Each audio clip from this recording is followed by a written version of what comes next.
Years ago, when I was a reporter in Africa, the stories most likely to make the front pages of American newspapers were about South Africa. Those weren't my stories. I was covering Africa north of south, as we used to say. Americans were keenly interested in the struggle against apartheid being what was then the South African government's policy of racial segregation and white supremacy. Americans were much less interested in the clashes and even civil wars taking place in such countries as Nigeria, Chad, and Sudan, places where I spent a lot of time hanging out. South Africa has been back in the news lately. Most recently, there have been elections.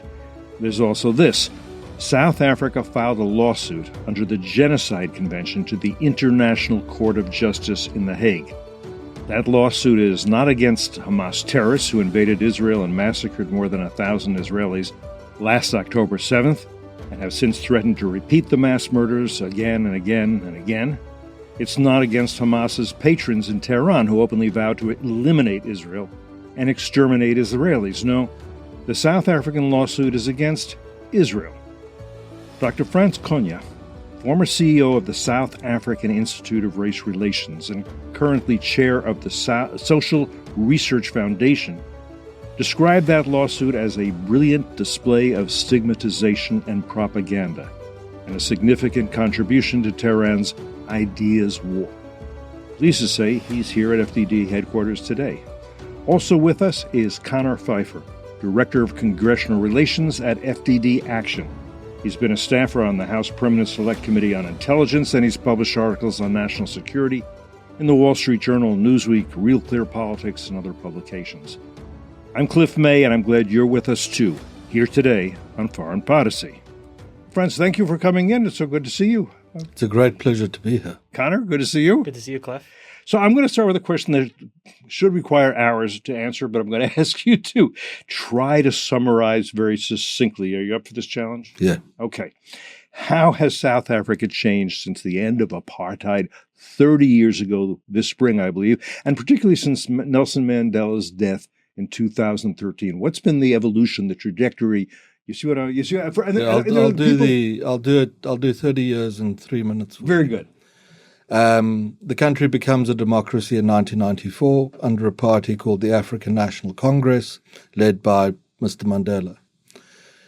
Initially, on coming to power, there are significant successes. Debt to GDP levels are cut in half in just more than a decade. The first budget surpluses are recorded.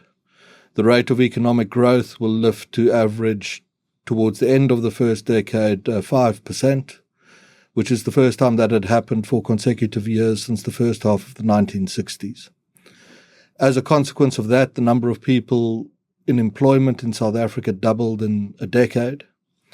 There were vast successes in improving basic standards of living. 10 formal houses were built for every one shack that was newly erected, and whereas on the first evening as a democracy, 49% of South Africans went to bed without electricity. Just more than a decade in, that's down to 19%. That's the first 15 years. The second 15 years start with the intersection of a series of events. The more pragmatic elements of the ANC party, the old party of Mr. Mandela, have been ejected politically. The country drives through the global financial crisis, and its new administration becomes monstrously corrupt. It's not as if there hadn't been serious policy problems and corruption before. As a consequence, South Africa never recovers from the financial crisis. It doesn't follow other emerging markets out of the crisis. Over the past 15 years, there's been very little net new job creation. The share of families without electricity is again beginning to increase. There's been the data on this is quite good, near 500% increase in levels of protest action on the streets. But South Africa is a fundamentally free and open society. And it is one of the most powerful countervailing forces in favor of its longer-term success. It's an utterly unradicalized population.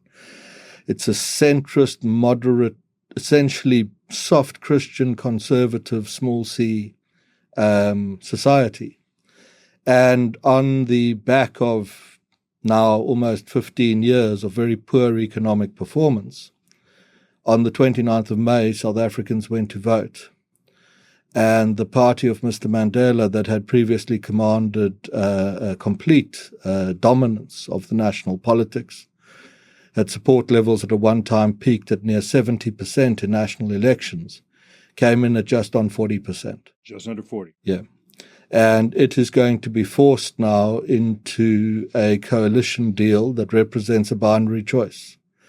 Does it throw in its lot with the radical populists, or does it throw in its lot with moderate centrist opposition parties? And as I sit here talking to you now, as you know when you came in, we are in the middle of those negotiations, and they are likely to conclude over the next week. So that's the last 30 years to today.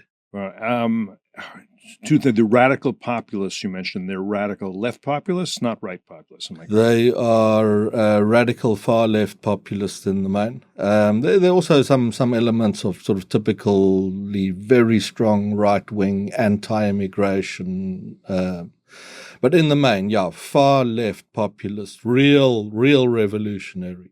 Mm-hmm. Groups that are well schooled in revolutionary theory that understand the importance of destroying the private economy, of the critical importance of printing money so that you can create inflation, and through inflation, desperation, and through desperation, you can harness populism, and through populism, you can do an end run around constitutional safeguards and the like. Sounds kind of Peronist, actually, to me. But and these and just so I understand, these radicals on the left, do they look towards Beijing, or do they look towards Cuba or Venezuela, or it's hard to tell there? They'd look across that spectrum. Mm-hmm. These are groups that recently are on the record that if they ever came to power or had influence over the national government, they would ensure that South Africa, as far as it could lend military support to Russia in its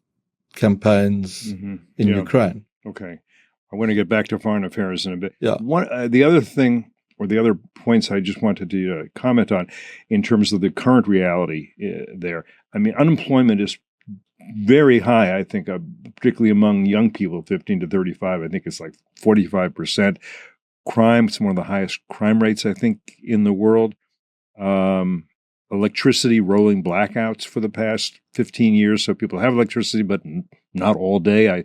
My guess is that richer people put in generators, and then they turn on the generator because they expect the electricity to go out every day. That's what people used to like in Nigeria, right? They would, they would say "Don't quench," and then they would turn on their. All that is true, right? Yeah. Let me touch on those points one by one. Amazingly, about 15 years ago, the country ran out of electricity through a lack of planning, and as a consequence, we've been through an era where if you lived through it, there'd be hours of the day when the electricity in your suburb or city would just be turned off. It could be, at its worst, it was 7-8 hours a day. And that was critical to underpinning the weak economic performance, which has now prompted this election result of a few days ago. By the way, the reason the poor planning, there were so many electrical power plants, mostly based on coal. They were not maintained, so they'd go offline, so you'd have no electricity. There's more than sufficient. South Africa's peak daily demand is about 30 gigawatts. There's 54 gigawatts of installed capacity, but the lights go off for hours a day. About 60 days ago, it tells you something about a society when you know for how many days you've had uninterrupted electricity. About 60 days ago, the situation began to improve, and we've had sustained electricity supply since. And a friend of mine recently remarked that his young children heard that in other countries there's electricity all the time, and they thought this was quite a... Just flip a switch. How can that be? It's amazing, huh? It's so the electricity has been for a lack of planning and maintenance, and that goes back to other things, goes back to affirmative action policies and the like. We can get to that. And poses a great challenge now to Western democracies and how they respond to this new, potentially centrist administration. That you're hoping for a centrist administration. We're hoping for that now. Yeah. regardless, a lot of Western Africa policy is very hostile to hydrocarbons. So it has the effect on South Africa of totally undermining the prospects for growth. It's really, let's try to, I want to come back to that because I think that is an important point, the sort of Western war on hydrocarbons. But I want to get through a few other things. Yeah. Let's just touch on the violence, because that's a South African issue. Yeah, I'm sorry. In 30 years ago, South Africa had a murder rate, and that's the number of people murdered per 100,000 in a society of about 65, 66. And I haven't looked at the US rate recently, but your rate is usually about 5 or 6. Something like that. And our murder rate has come down appreciably, and it's about half of what it was.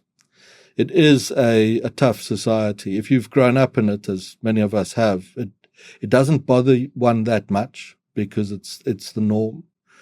There are areas of the country which are, from a crime perspective, as safe as, and as far as one can say that, is Washington D.C. Whatever that means. Okay. But I do that. Is safer than I do that Johannesburg. intentionally for effect, as safe as Washington D.C. And there are other areas that are extremely dangerous. On both the electricity and the crime, a very interesting thing began to happen, in that as the state lost control of crime and violence, as it lost control of electricity, private actors stepped in. Here's an amazing statistic. 30 years ago, in South Africa, there were about 360 people for every one police officer. So 360 people, one police officer. And there were roughly the same number of people for every one private security officer. Today, there are 400 and something people for every one police officer, but about 100 for every one private security officer. So the monopoly on the use of force has been surrendered to the private sector. And in our case, our private security industry that would look after your building or your neighborhood, they're not there to stop shoplifters. These guys are serious operators. On electricity, since we ran out 15 years ago, the share of total production that's in the hands of the state, because we're big, coming out of apartheid was an utterly socialist system with huge state monopolies, and all electricity was produced by one state actor that happened to do it well. But as we start to run out, there's vast private sector entry into electricity production.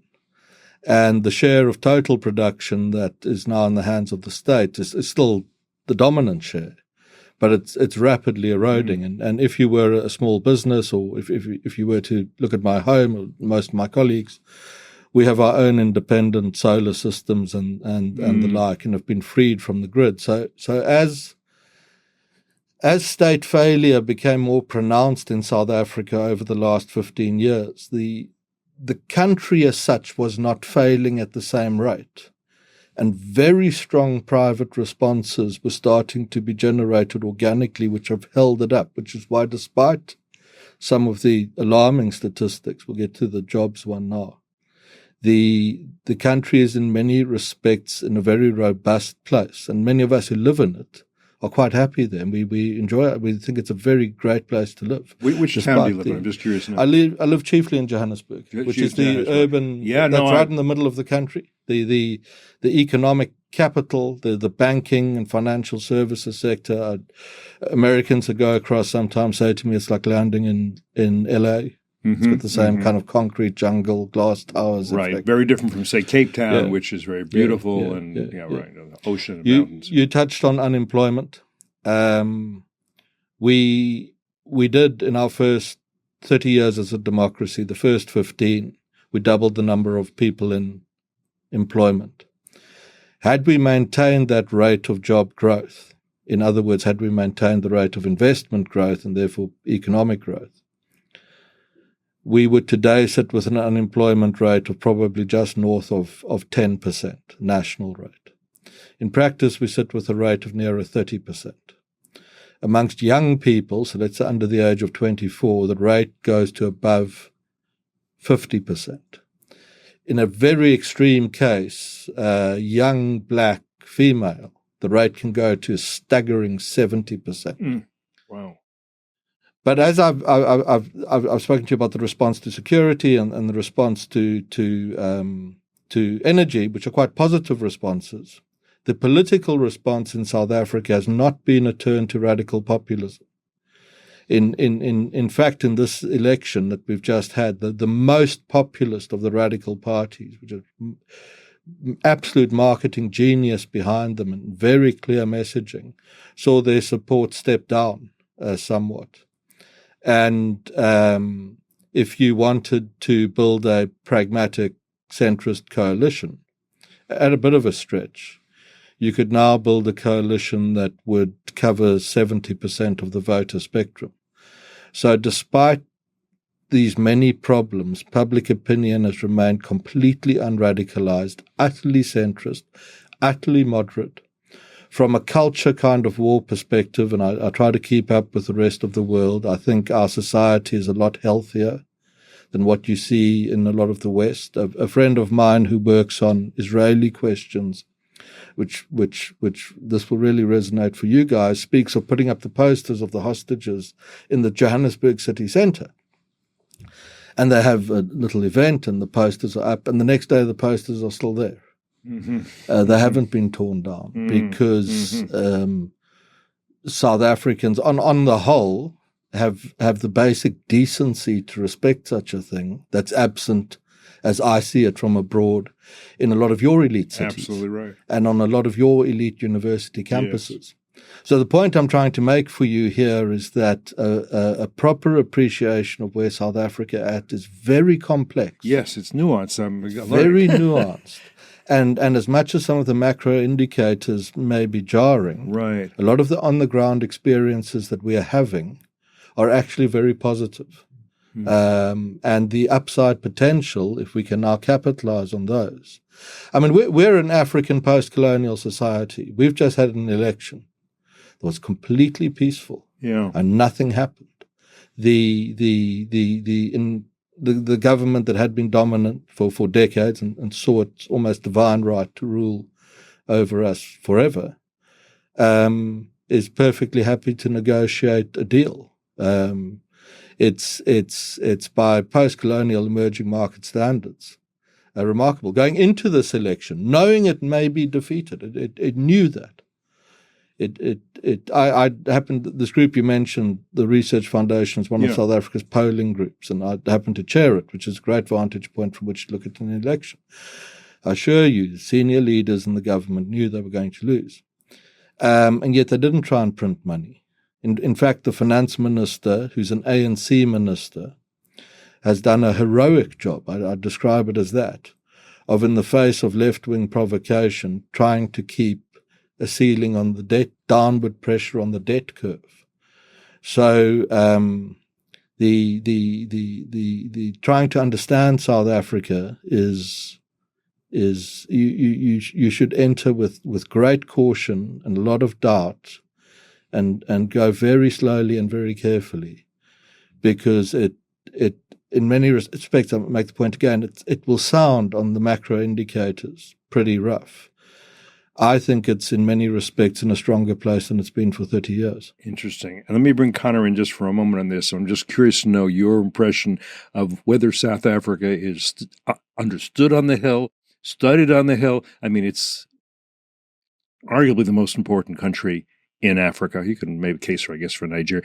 But what's your impression on where the Hill is in regard to South Africa? How much attention they pay, how much they know? Yeah, I mean, I think obviously Congress, like many areas of the world, does not pay enough attention to Africa, especially sub-Saharan Africa. But I think South Africa, because of the apartheid story that Dr. Cronje just talked about in his overview of kind of the past 30 years, that kind of resonates with people. People understand that. They know about that. They know the history. Where I think there's concern on the Hill is South Africa's foreign policy alignment, which I know we'll get to. We're going to get to, right. Because they see a country that they see as this beacon of freedom, how the role the U.S. played in helping kind of see some of those gains coming out of apartheid, AGOA, this trade program under President Bush that gives South Africa and other sub-Saharan African countries preferential access to U.S. markets for economic growth and trade. But then they see the foreign policy aspect of this. They see the ICJ case. They see these other elements, and they're wondering, South Africa is a free and fair democracy, yet it's kind of pulling away from what we see as kind of Western alignment. And so it creates a problem for many members to try to square that circle, so to speak. All right, a lot of issues that we do want to come back to. Before I do, I just want to also, there's a couple of issues. I'm going to squeeze a lot in here. Succinctly again. I'm curious to know, how are race relations 30 years post-apartheid? First of all, I don't even know. I guess the black population is about 80% of the country, that's my impression. But that's probably a little misleading, because my guess is, you tell me that a Zulu may have a different view than a Xhosa, and there are different ethnic groups or tribes, call them what you will. I don't have a problem with either of those terms. And then even among the whites, there are the Afrikaners. You happened to mention off air before that you're from a French Huguenot family. Fascinating. It sailed, French Huguenots went to the Netherlands. Then you said they were sailing down, and Ottoman pirates tried to take them as slaves, but failed. So your family was able to arrive in South Africa. Anyhow, I've opened up a big box for you. I'd say to you, and deliberately provocative, that race relations in South Africa are excellent. And they've been excellent for a very long time. I've polled on South Africa for 20 years and was trained in part by a man called Lawrence Schlemmer, who was great South African pollster. And Schlemmer made the point way back into the 60s and 70s that if he asked black and white South Africans questions, they were giving him the same answers. And one point he used to make to me is that he said these people are the same. They don't understand it. They actually have the same values, the same ideas. They just are on different sides of a sort of horrific and tragic political divide, and that the future of South Africa will be best served if one day these two groups can come together, because the value systems are fine. And that holds true to this day, where very often if you ask questions on value, like it matters. If you ask questions on current affairs, you can see some divisions, but not pronounced, not very deep. On value-type questions, it really is difficult to tell the different groups apart from each other. And multicultural societies are very difficult to run successfully. But an argument, and I know some Americans who've visited South Africa in the past, and some very prominent ones, and Henry Kissinger was amongst them, said your challenge will be that you're a multicultural society. How will you navigate that? And one of my answers is that we're not as multicultural as it appears. There is a common values culture in the country. Given the history of racial discrimination and the persistent inequalities that to some extent reflect the old racial divides, it is remarkable how good relations are. There are, of course, incidents of racial tension, but the society manages these in exactly the right way. If someone does something egregious, there'll be in a firm, a business, a political party, a disciplinary process, and the matter will be dealt with in the right way. And I also, and I do watch the Western world quite closely. I wouldn't be surprised if we did some comparative studies and found that race relations, narrowly defined in South Africa, are better than relations in other Western capitals across racial lines. And perhaps one of the reasons for that is South Africa knows what the consequences are of allowing racial invective and nationalist propaganda to become the policies of a government. That's something I think the West is still going to live through and experience. And if you have been through that, victim or oppressor, you'll be very careful about toying with that sort of stuff again because of the damage that it does to your social fabric. So no, I'd say to you that of South Africa's got economic problems and it's got a corruption problem and there's a violent crime problem, but I'd put that in the problem category. But race relations, I'd say to you, is one of the great successes of South Africa over the past 30 or 40 years. Mm-hmm. Yeah. And I'm just curious to know, probably better than, say, Zimbabwe, which was Rhodesia, where I've heard pretty bad stories about what's the shrinking white population of that country. Look, you mustn't understate the influence of terror on a society. Zimbabwe's race relations were also good. They were very good. They really are the warning. Why you shouldn't, from what I've told you, say, well, South Africa has a long and peaceful future ahead of it. Not necessarily. If you're able to terrorize a population, then you can completely override the good sense and sound relations amongst its people. And maybe, I mean, it's hard to do so now in Zimbabwe, and so you don't know what the data is. But if we could look back 30 or 40 years, I would be not surprised at all to see that Zimbabwe's race relations were also very sound. And the risks, therefore, to these kinds of societies, and also, I think, a warning to the Western world, is that don't be complacent. Small numbers of activists that are well-financed and possessed of good strategy can have the effect of terrorizing the great majority into a position where relations in that society break down. And that will remain a South African risk, but to date, it's a risk that the country has done very well to evade. Just very briefly, it's a digression, but I'm curious to know your thoughts. When I was in Africa, Botswana was doing rather well. I'm curious to know if it still is. And Namibia, I have an Ethiopian friend who's been living in Namibia for years. I hear from time to time. It sounds like Namibia is doing rather well, too. Am I right in my impressions? I'm not following these countries the way I should. Botswana's fine. It's to some extent slightly rude, but it has sort of been governed by the De Beers Diamond Empire. I'm pleased you mentioned Namibia. Very few people will know what we're talking about now. I know. It's a vast country, mostly desert, on Africa's west coast, just north of South Africa, between South Africa and Angola. And Namibia is a country of about 3 million people. It's flat, so you can build infrastructure on it. When I gave a talk there recently, I was looking up some statistics, and I saw, for what it's worth, it's not worth that much, that Namibia's press freedom ranking was higher than Canada's. And where I've done an odd interview or so there, I've said to my client, may I speak freely? You can say whatever you want in Namibia. The politics is good. They have an election coming that might see a change, also from the old guard, certainly at presidential level. It's not entirely an exaggeration to say that you might find the Minister of X sitting on a tree stump at a car wash reading a book. And such a small country, very accessible. Now, no extremist radicalization inside Namibia at all. None of that. Sound social relations.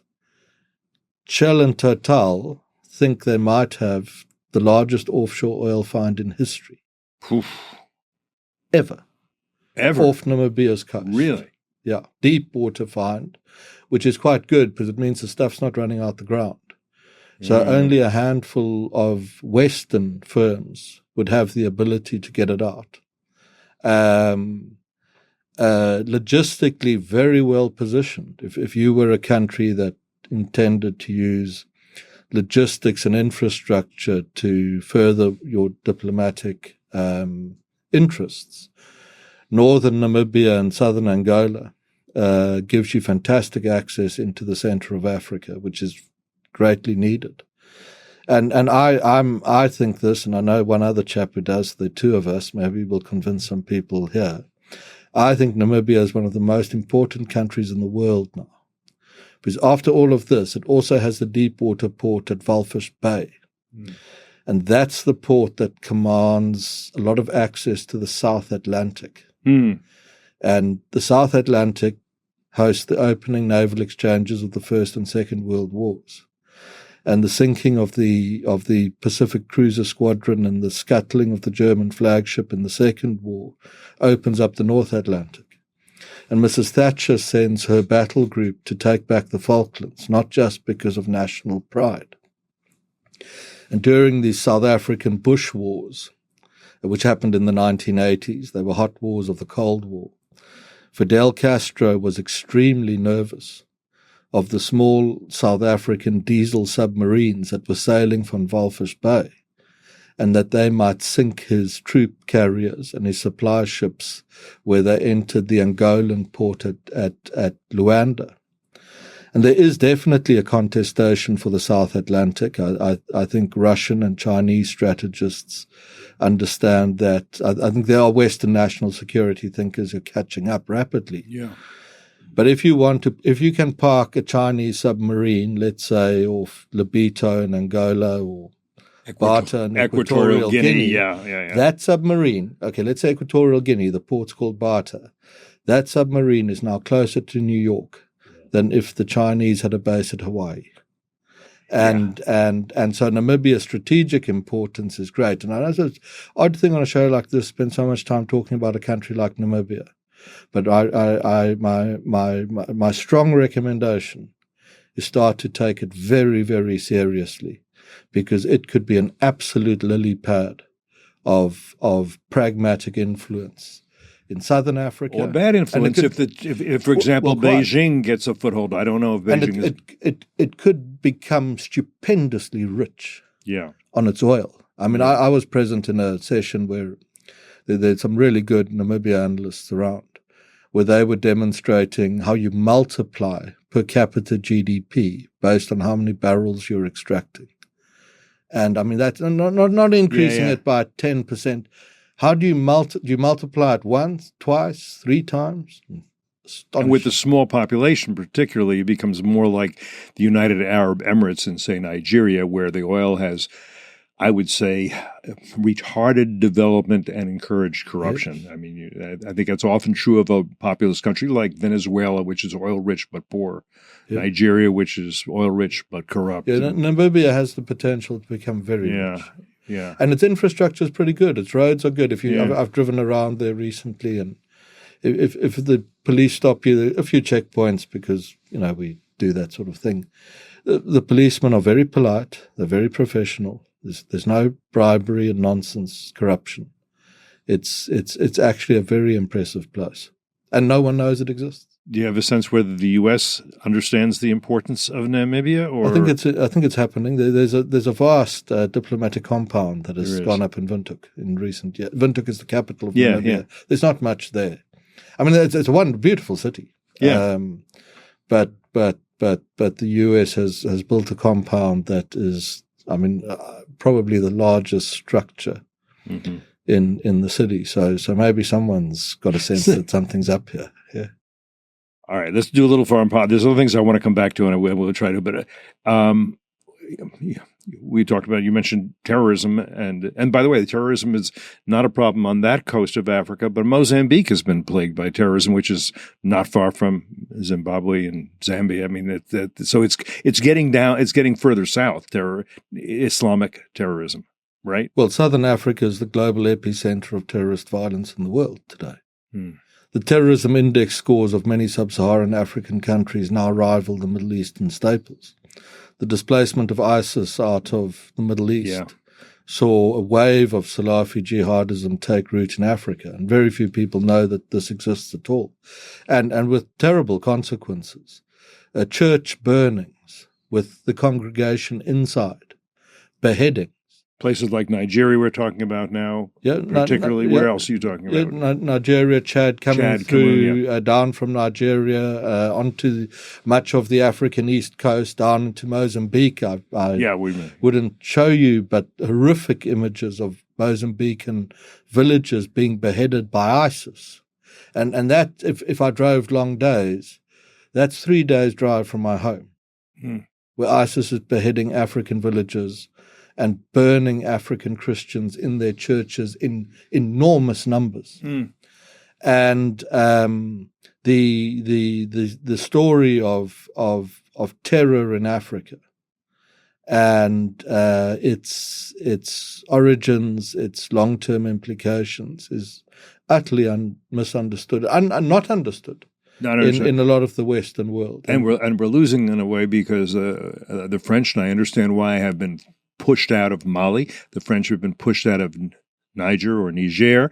The Americans had made a big investment in Niger or Niger, the French pronunciation, and yet and that's been lost at this point. Yeah, there is. I mean, there are Western successes in Africa. Kenya is not bad. Rwanda is pretty good. Yeah. The relationship in Angola is good. Namibia could be good. Yeah. South Africa could be good again. Yeah. It's been hostile, but it could be good again.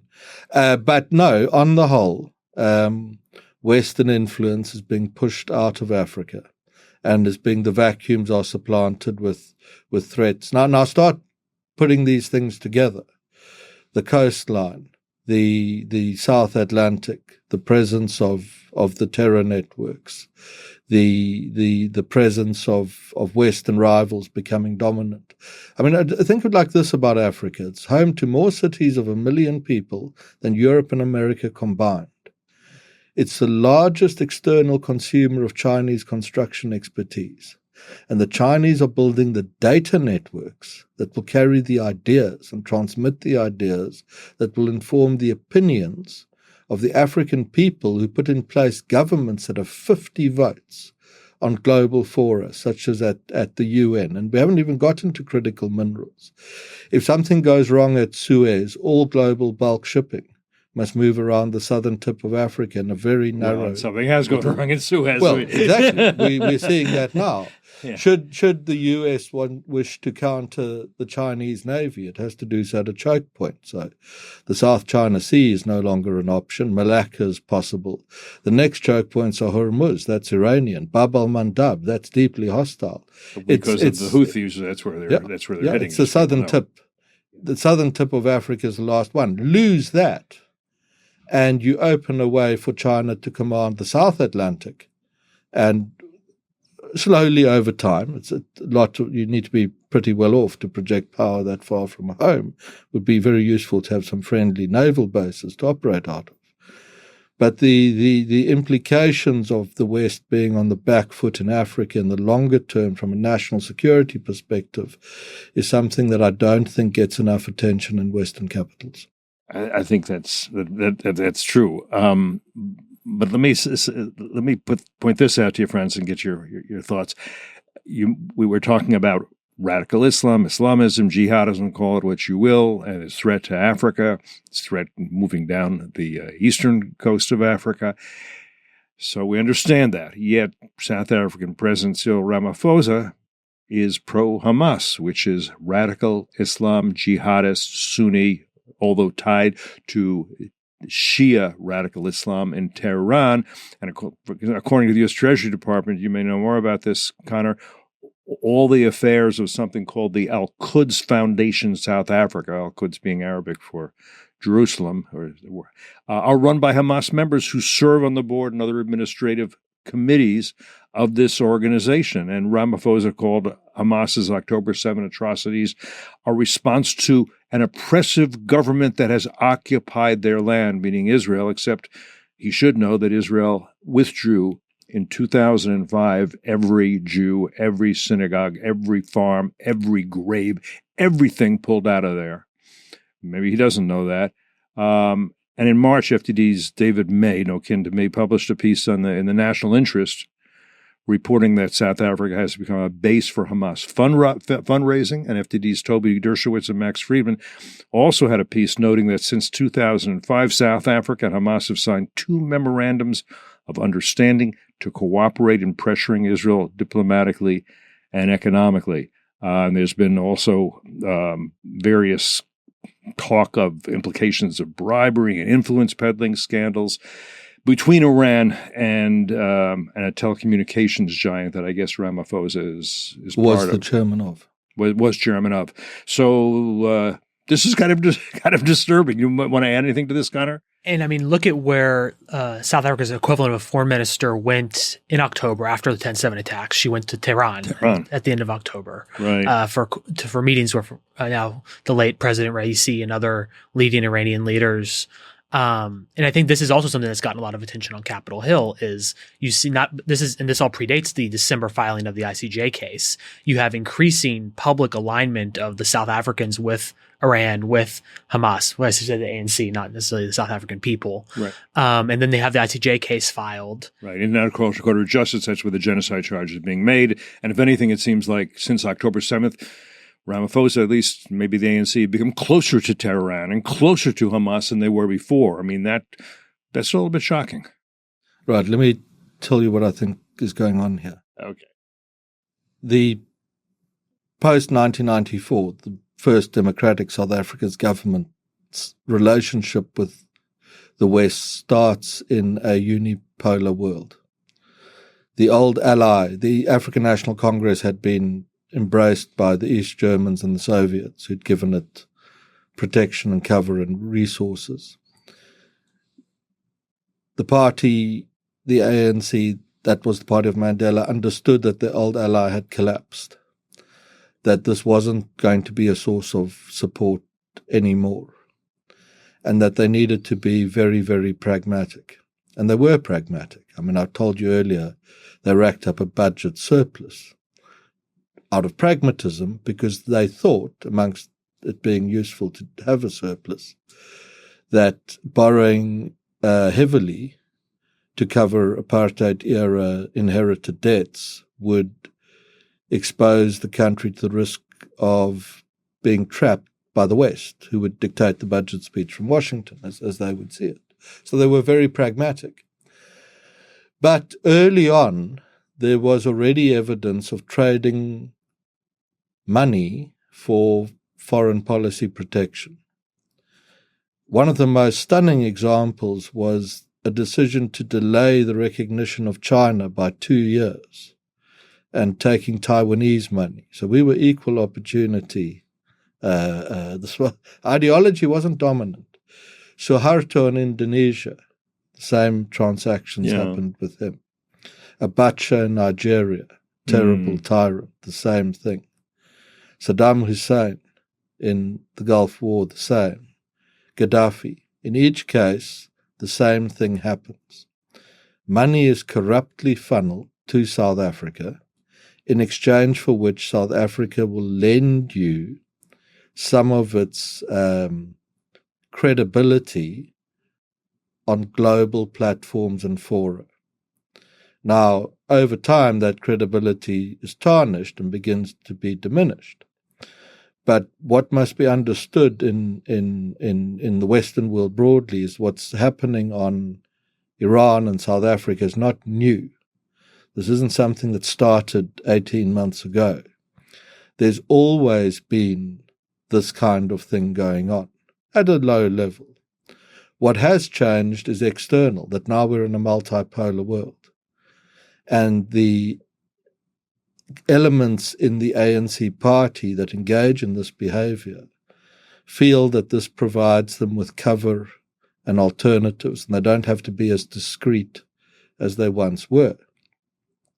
More so for the fact that their read, we've touched on this already, is that Western diplomats are disengaging, and also that the Western world feels that it cannot project power anymore into emerging democracies or the world for reasons. If I had to make an American example of how the ANC would see it, they would say the Americans regard, or there are Americans who regard their society to be inherently illegitimate because they say it was built on slavery and exploitation.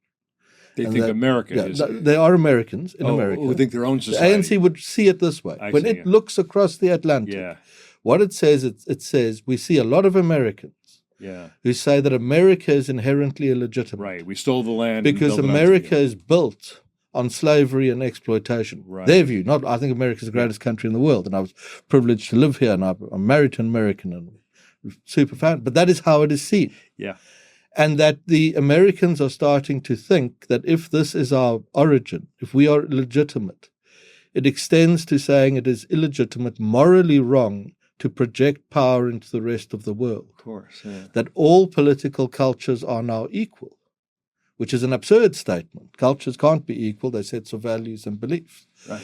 But as soon as that view starts to permeate American foreign policy, which in my experience of it abroad, it has, Right. what it does, it emboldens on the other side actors like the more corrupt elements of South Africa's government to say these guys are weak. There is no more deterrence capacity. There's no reason for us not to continue being discreet. We can become more, they become emboldened. So you become emboldened to the point that you front something like the ICJ matter because you don't deeply fear the consequences, because Western deterrence no longer exists. And your read is correct that there are too many policy actors, political actors in the West itself that think that the export of Western power and influence is morally wrong and it shouldn't be done. Well, this is the view of the far left that dominates, I'm afraid we've seen, on American campuses and infiltrates and some say dominates at places like my alma mater, the New York Times, when they do the 1619 Project, which suggests that America was founded not in 1776. It was not founded with the Constitution a few years later. It was founded when the first slaves were brought to a British colony here. Somehow that, but the left, the far left here, is eager to weaken America. And I think you're right in seeing what that implies for foreign policy. And you're seeing that. But you're saying that encourages, for example, South Africa to say, why don't I join the Iranian regime? Why shouldn't they? What are the consequences? What are the consequences? What are the rewards? What are the punishments? Why, well, it's not the universal view. The universal view of the African National Congress, the party of Mandela, is perhaps more a Palestinian view that there's support for the old PLO guard and the Palestinian cause, and that's an old ANC cause. And I think that's a cause the ANC must continue to have. It's always held it. You might not all agree with it. I might not agree with it. But that kind of cause is very different to what we now see, which is fronting Iran's global strategy. And a subtle and almost imperceptible but critically important shift has happened, where the old ANC position of saying we identify with the Palestinian people, which will never change in the ANC. I don't think it should be pressured to change that view either. I can understand it in that party. A little sleight of hand has happened, and this has been turned into fronting Iran's global strategy. And the strategy there for us, you see, one of the advantages of being analysts that lived in countries that never believed that the end of history had happened is that we didn't believe the West had won. We didn't think the Cold War had won. We didn't believe the West had won. Yeah. We didn't believe the Cold War had in fact ended. I think that's right. Many young, let's say in their 40s, 50s, Western analysts grew up and were educated in an environment where they were taught that the West had won, and that the world would become a safe and prosperous place, and that really we only had to be very nice, and everything would be okay. And as it becomes increasingly apparent that was wrong, which it always was, they, having been schooled in this, find it very difficult to deal with conflict and violence, and so the actions of the Israelis in Gaza, which are absolutely critical and totally morally correct, are interpreted as a genocide. It's not that. It's a war, a terrible and a devastating war, but it is as far from a genocide as on any definition of the term as it could be. But the point I was making for you was the sort of the way in which the Western world is perceived by hostile Western actors abroad, who themselves never fell victim to any of this end of history stuff, who are experts in information warfare and the like, and who read in Western policy actions great weakness, and who never reached a point where they thought that all one needs to be is nice and good things will come to you. And as a consequence, they now feel unencumbered And if you are a person like that, and that is your perspective and framework on the world, why would you not take advantage of American naivety if you had the opportunity to do so? Really cogent points. A number of things come to mind. I don't know if I'll even get to all of them. One is this, that some prominent people like the historian Neil Ferguson has been saying since 2018 that we're in Cold War 2.0. But I think there's an argument to be made, in a way I think you've made it, that no, we're still in the Cold War. We won a battle, but the most powerful Communist Party in history still opposes us, and it just doesn't happen to be in Moscow. It happens to be in Beijing. So it's still going on, and it's making common cause with the imperialist and perhaps fascist regime in Russia, the Islamist regime in Iran, North Korea, whatever the hell you want to call that, that regime, Cuba, Venezuela. That is all going on. And it's also one thing for the South Africans to say, you know, we're sympathetic with the Palestinian cause. We want a two-state solution. But Hamas and Tehran are both eliminationist. They both seek extermination. They don't seek a two-state solution. They've been very Hezbollah, very clear. So that's different to side with them rather than with this idea of we want the Palestinians to have a better deal. You know, it's been tough on them, whatever. Entirely. And this is what the damage that was done in the training that I think a lot of Western analysts who are now in their 40s and 50s have had. It's an idea that flows directly from this fallacy of the end of history, that there was no more, the last great threat had collapsed, and we could simply be nice, and that if we run into trouble, we'll negotiate a middle ground. Which is also the European You cannot view, right? negotiate with the Iranians. The Iranian objective is to wipe you off the face of the earth. They will start in Israel. And once they've completed that, they will start moving to the next target, and they will end up inside the cities of the US itself. There is nothing that you can do about that, nothing at all, except to demonstrate such devastating deterrence capacity that the actors behind those strategies decided it is too dangerous to progress too far with such strategies now. That is the only solution, and it is the height of foolishness to enable the Iranian regime by allowing it to sell oil, to become more powerful. The mad idea that if you're too stringent on restricting its efforts to develop a nuclear weapon, it might become very powerful. I mean, it's as if all sense and reason and logic has been abandoned. A wealthy Iran with a nuclear weapon, that is a devastating threat. Not an Iran held in check by highly effective deterrence strategies that perhaps in the fullness of time progress to a point where political changes in that country might, and this is very far ahead, deliver the kind of society that plausibly, and it will take decades to achieve, become one that is less of a threat to the interests of the Western free world. Hugely important point. I only hope people on the Hill, people in the White House, people in the State Department are listening to what you're saying. I hope they do. Maybe two more subjects to cover.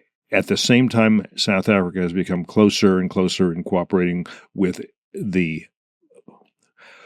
Iran, with the Islamic Republic of Iran's now allies. I think they're all wrapped in an axis at this point. I think that's pretty clear. China and Russia. Congress, Connor, wants the Pentagon to do a report on this right now. Is that, you wrote about this a little bit? Yeah, so in the most recent annual defense bill that the House has passed, the Senate's not doing their own defense bill. The House has asked for a report on South Africa's defense cooperation with Russia and China.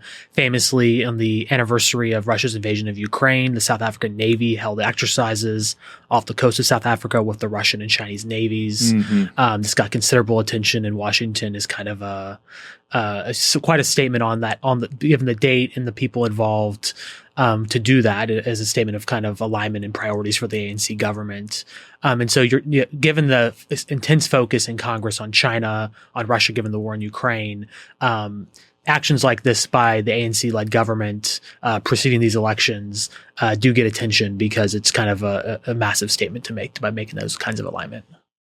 Yeah, that's absolutely right. It's a massive statement. And a few years back, a chap here in Washington said to me, the worst thing your country could do is alert Congress to the fact that it exists, which it has now spectacularly achieved, and the consequences are evident. What led to this is the intersection of things. The multicultural world in an environment where Western actors become averse to deterrence and projecting power and influence.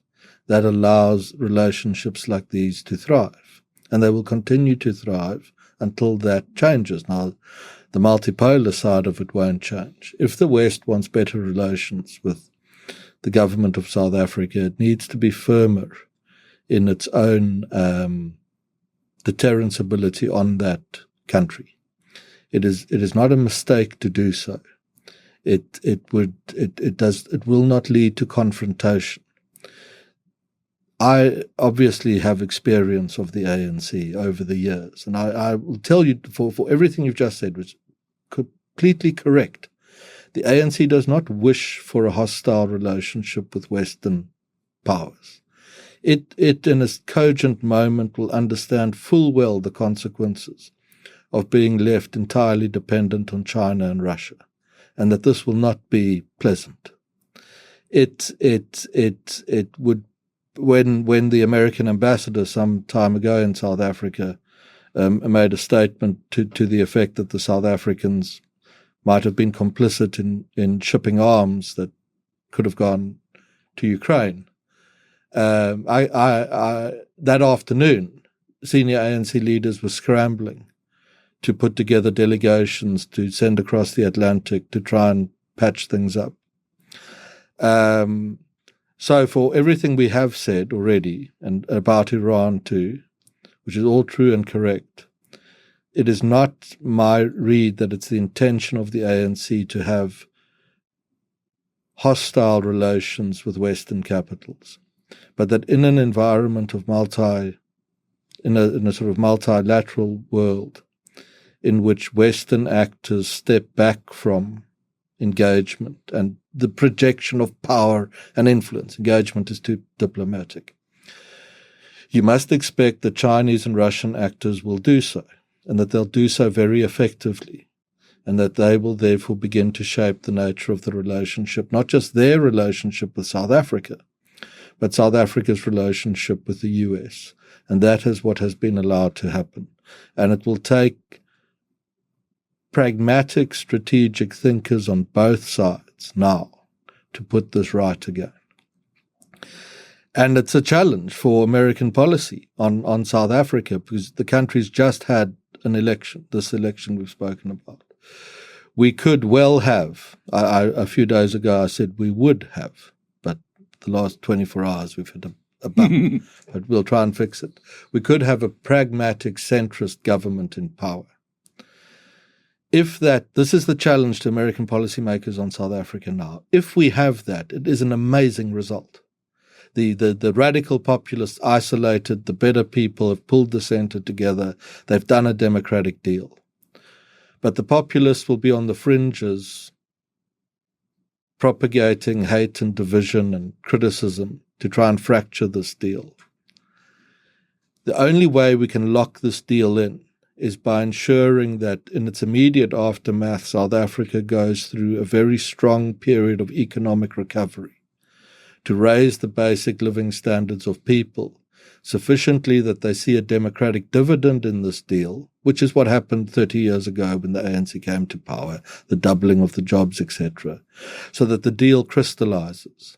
And it crystallizes in a way that this deal of the moderate center, 70% of South Africa, becomes the predictable result of every future election for a generation plus. If you achieve that result on South Africa now, you will in the long term solve the Iranian problem and the Chinese problem. But if short-term American policy to South Africa is and with very good reason, I do not doubt this at all, to say, look, South Africa's gone rogue, we're going to hammer it economically, you might have the effect of bringing about the economic hardship that ultimately causes this deal to fail. The radical populists are back, And then South Africa certainly will become a hostile actor. So it's a diplomatic and foreign policy challenge that, given the egregious behavior of some of the South Africans, it's going to be very, very difficult to solve. I want to be respectful of your time, but a question on my mind that from what you just said. If you're going to have economic development, this gets back to where somebody, for the most basic thing, people don't understand this, but they should, is to have reliable electricity. If you don't have electricity, you can't turn on a fan. You can't turn on a computer. You need, that's basic to you, now, wait a minute. I'm not finished yet before I let you go. South Africa has a lot of coal. Okay. And coal produces electricity cheaply and efficiently, but not particularly cleanly. The coal is not as clean as natural gas, for example, or nuclear power. But there's also this, you've got America and Europe, including Germany, which is buying coal from South Africa, saying, you people really should be doing solar power. You should be doing wind power. And it's my contention, tell me if you agree or disagree, either one's fine, we're as free here as Namibia, that there is no way that South Africa or other African countries electrify on the basis, in any short period of time, of solar and wind power. It just can't happen. Yeah, that's right. It's a perfect lead on from what we've just said. South Africa's had this electricity crisis. We've now just about resolved it. Any new life in the South African economy is going to test the limits of electricity production. Our peak demand is about 30 gigawatts. We have 54,000 installed gigawatts. So we have vast surplus capacity that doesn't work simply because it broke down. Most of that sits in the old coal fleet. The shortest way out of South Africa's electricity conundrum is to refit the failing coal stations. There's a lot the US could do to help with this. Sure. As you disable stations here and turbines and the like, ship them to us. I've been told on this trip that would be absolutely impossible because you'd be exporting climate change to Africa, which is just a short-sighted. I disagree. But go ahead. No. Yeah, I know, but you're right. No, you're right. I don't disagree with that. It's impossible. Idiotic. I disagree. Yeah, it's idiotic. Yeah. In the European Union's statement welcoming South Africa's election results, which it should be welcomed, it was so peaceful and free and democratic and everything, it leaps immediately to saying, now we'll complete your climate transition. Now, what the EU means by that is we will threaten to punish your exports if you do not turn off the last of your coal-fired power stations. We've done very good work on the quantum of electricity that South Africa needs to maintain the rate of economic growth through the next decade, to take our 30% unemployment rate down to a more acceptable 15%, which would be a great success. It can only be done through refitting the bulk of the defunct coal fleet. Mm-hmm. Part of the reason for that is that the South African grid has been built, obviously, on the coal fields, and it runs from the north to the south, broadly. That's how the coal's in the north, economic activity in the south, the grid runs north-south. There is a vast amount of surplus capacity on that grid. So you just have to fire up the coal plants, refit it, fire it up, and you're working. The solar arguments are nonsensical because the zones of higher solar radiation are in the west of the country, the arid west. There is zero, literally no surplus grid capacity running west to east. So you would first have to build an electrical grid. Then if you factor in the capacity factors of solar and you go to the number we need in gigawatts to maintain the rate of growth, to cut our unemployment rate in half, and you factor in the storage capacity constraints, rather, the absence of capacity, it is mathematically impossible. So if you do what the Europeans are doing, and on the back of their past colonial adventures in Africa, they will now replicate worse damage than the first time. And you say to South Africa, sorry, the climate issue is for us more important than your development. You will be directly responsible for collapsing this new government and turning South Africa into a Russian proxy state, which I assure you will burn a lot of coal. The Russians don't care. The Chinese don't care. But I've had these discussions. I've sometimes had them here. I've had them in Europe with policymakers who shrug. I point out to them that white South Africans have a very high standard of living. There are 20 million black South Africans living in poverty. The country's about 60 million. Relative poverty, unemployment is a benchmark. Your environmental policy will keep them there forever. And these Europeans and occasional other Westerners shrug their shoulders at me and say, well, it's our policy. There's nothing we can do about it. It is morally abhorrent that Africa is treated in this way by arrogant Westerners who place their own short-term culture war insecurities ahead of the economic emancipation of millions of people across the continent. I 100% agree with that. If I were exuberant on this, and I think that's an important point on which to end. Hugely important. It's a kind of climate imperialism you're describing here, and it's a second wave of colonial devastation. Yes, it is, and that couples with what the Chinese are doing in places like Congo, where the environmental destruction is terrible, and the little children with their bare hands who are taking cobalt out of mines to put it to sell for $1 a bag or so, go home to a hut that has no electricity, but the cobalt goes to make electric vehicles in China or America. Man, pretty bad.